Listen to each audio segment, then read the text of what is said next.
पश्चिम आशियामध्ये सुरू असलेला संघर्ष दिवसेंदिवस अधिक भीषण होतो। या संघर्ष 31व्या दिवशीपर्यंत पोहोचलेला आहे आणि या तणावपूर्ण स्थितीत अमेरिकेने आपले विशाल युद्धनौका USS त्रिपोली तैनात केलेली आहे हॉर्मुझ जवळ।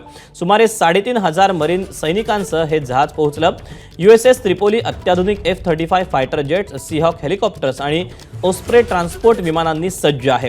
ही युद्धनौका आधी जपानमध्ये तैनात होती आणि तैवानजवळ सराव करत होती। मात्र इराणसोबतचा संघर्ष पाहता तिला तातडीने इकडे वळवण्यात आलं।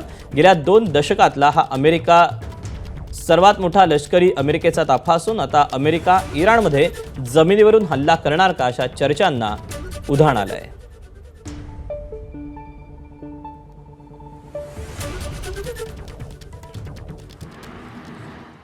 आखातातील युद्धाला 1 महिना पूर्ण झाला। अमेरिका इस्रायलचे इराणवर अजूनही हल्ले सुरूच आहेत। अमेरिका इस्रायली सैन्याने इराणच्या तेल डेपोला लक्ष्य केलं। तेहरानमधील IRGC तेल साठ्यांवर हल्ला करण्यात आला। हवाई हल्ल्यात तेल डेपो पूर्णपणे उद्ध्वस्त झाल्याची शक्यता आहे। हल्ल्यानंतर तेल डेपोमध्ये स्फोटासह आगीचे लोळ दिसले। हल्ल्यानंतर आजूबाजूच्या परिसरात गोंधळाचं वातावरण होतं।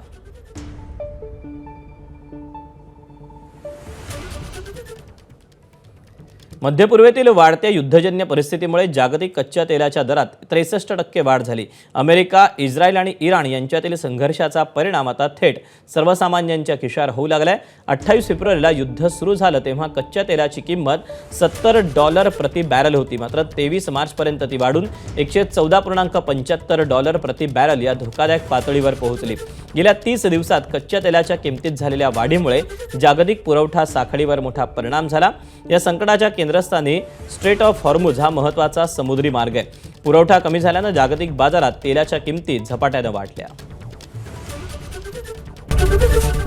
ABP माझा, उघडा डोळे बघा नीट।